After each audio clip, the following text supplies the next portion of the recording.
policy, um, this is um, formulated to help achieve the transport vision of a safe, secured, reliable, efficient, integrated, intermodal, affordable, cost-effective, environmentally sustained, and people-oriented national transport system. And of course, this is for the quality of life of the Filipino people. Okay, the learning objectives in studying this transport policy is to discover the reason for the formulation of Philippine National Transport Policy. Siyempre, bakit create itong Philippine National Transport Policy? That is the first objective. The second one is to be familiarized with the different laws that put in here, because we will also study the common carrier law, the common carrier law. And third, to determine the different parties involved in transportation in applying the Philippine National Transport Policy and the common carrier law. Okay. Okay, let us proceed to the NTP, or the Philippine National Transport Policy. So guys, pinapakilala itong policy na to is about transportation. So since we are studying transportation management, ini-introduce dito ang batas, no? Kasi policy lang ito, policy. So policy about transportation. May batas naman tayo, but that is the common carrier law.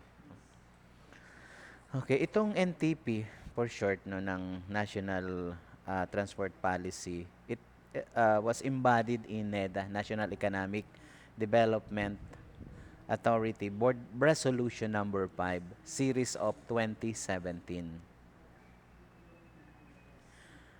approving the National Transport Policy, and was adopted by NEDA board on June 27, 2007. So bago lang ito kasi today is 2021. So 5 years bagong-bago pa.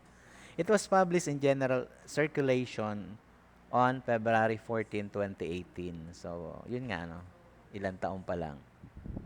So nakakaapat pa lang. Okay.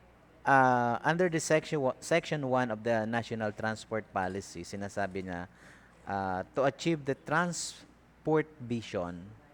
Yes, so, yung vision, no, 'di ba kanina is this is a vision nung ano to, nung gustong yan, no. I mean nung i-implement ito. This is a vision. So ngayon yung vision ito na, no. The government hereby adopts the National Transport Policy, which all elements of transport system and all subsectors of transportation, yung mga stakeholders na kasama rito, kasama ang mga passengers, shippers, service providers, investors, agencies, instrumentalities of government, and those involved in the movement of people and goods and in the provision of transport infrastructure, facilities, and services shall abide by and use as guidance in transport development, management, operation, and use. So yung buong feature ng transportation development is andito, no? Nakaano rito. Ito yung vision kasi halos lahat ng involved is kasama. Halos di ba tayo kasama diyan kasi everyday gumagamit, sumasakay, di ba, no? Kasi so, part tayo rito sa NTP na ito. And then under section 2, what are the areas coverage nitong National Transport Policy? So it cover the it covers the uh, policy focuses areas, no. The number one is the resource generation, allocation, and cost sharing. Second, program and project selection. C, cost recovery and subsidies. And D is regulation of passenger transport transport services. Ayan. So, hindi lang pala apat yun, no? There are still pang number 5, which is the transport management in urban and regional areas. Number 6 is the support to other economic sectors. And number 7 is the governance and institution. So, dami ng focus area niya, no? 7 ang sinasabi na focus area nito. And yung unang focus area is the resource generation, allocation, and cost sharing. The national transport agencies and local government unit will work together to address the transport sector needs. New investment shall be supported by regular maintenance allocation over the economic life of the asset, while asset preservation shall be accorded appropriate attention.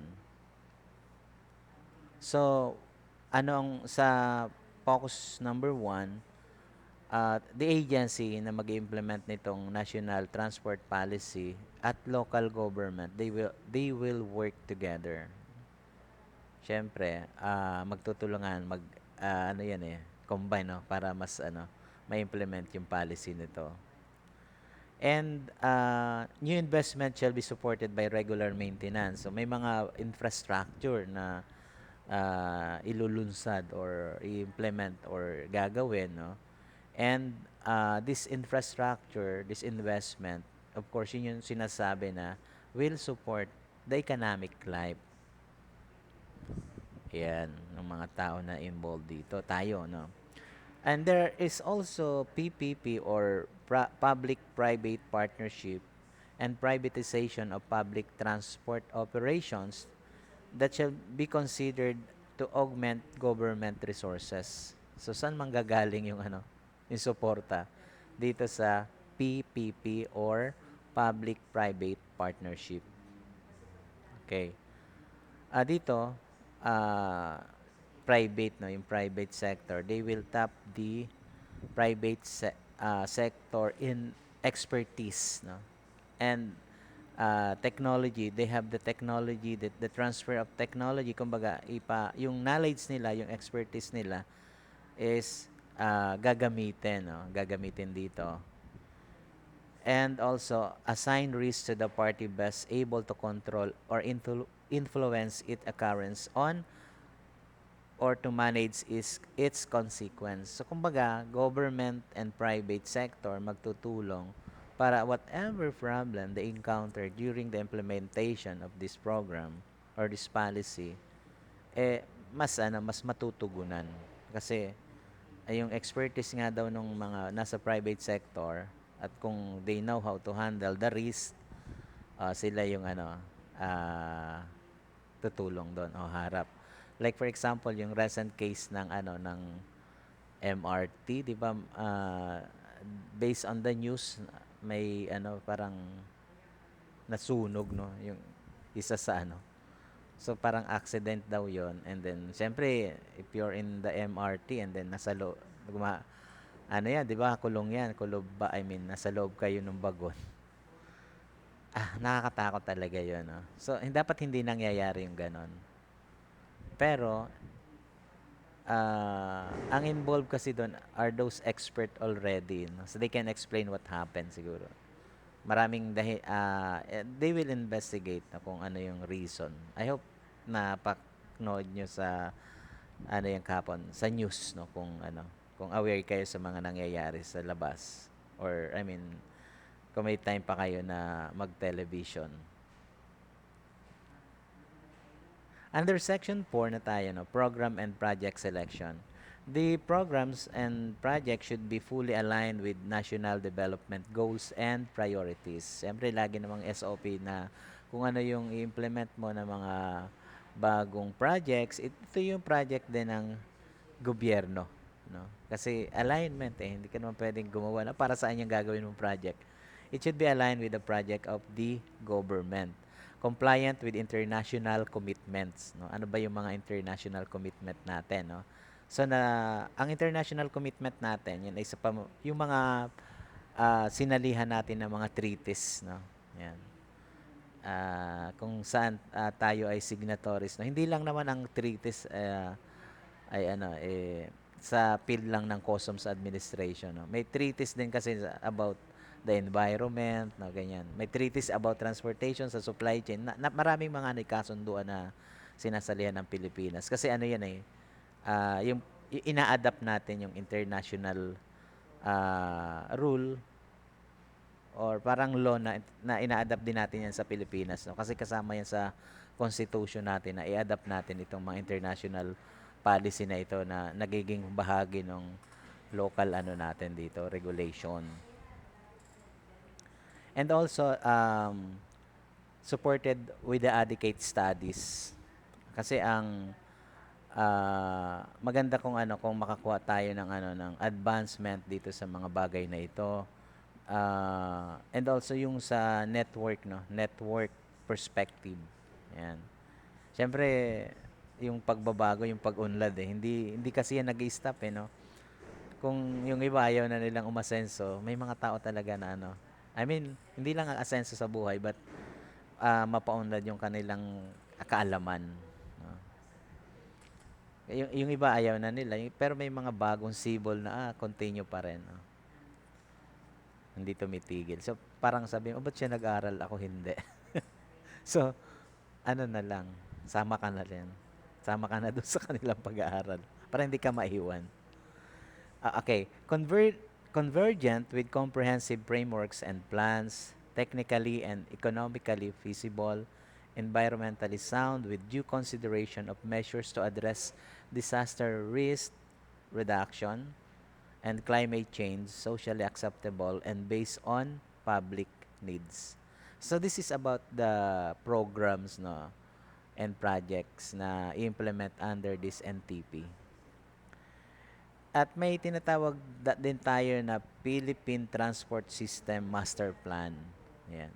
So, itong Philippine Transport System Master Plan will guide the rational development of intermodal transport network in the country through coordinating planning and operation of projects and programs as an integrated network of international or intermodal subsystem.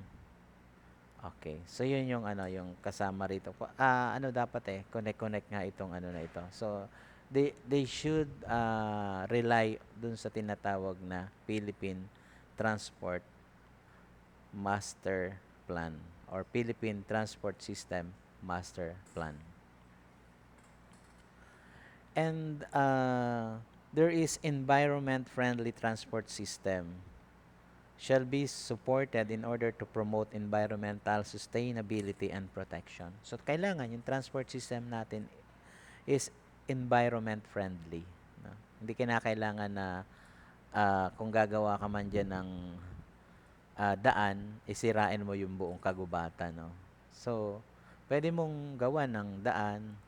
Kasi, di ba ngayon, uso na yung binubutas yung kabundukan, no, di ba? Yung iba naman sa ilalim sa lupa, naggagawa sila ng tunnel, no. Pero it doesn't mean na sisirain mo na yung area na 'yon, no. Ganun pa rin, nandoon pa rin yung mga puno and maraming paraan naman para ma-preserve mo yung mga diyan, yung mga naninirahan diyan, ay mga di ba, yung marami diyang mga wild wildlife, no? Or pwedeng ganun eh. Kung yung isang lugar is undisturbed, no? So dapat ingatan mo pa rin. Yan. Kaya nga si 'di ba sa istorya nung si Tarzan, ayaw niya na may mga dayuhan kasi masisira yung eh. Kasi parang ang ibig sabihin ng development is pagkasira ng forest, no. Dapat hindi gano'n, no. Dapat ang development shall align dun sa magiging friendly ba? Dapat gano'n ang development. Hindi yung, i-develop ko tong area na to pero kinakailangan kalbuhin ko to. Putulin ko yung mga puno. Dapat hindi, no?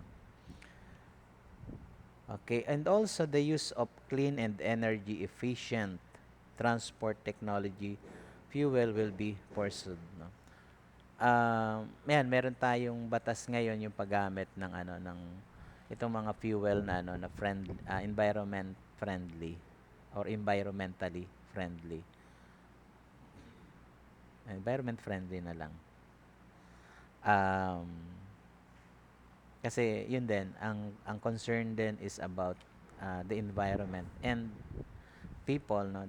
People live sa environment, no? Siya yung kasama niya, dapat yung environment hindi siya nasasaktan para itong mga tao rin could live din na without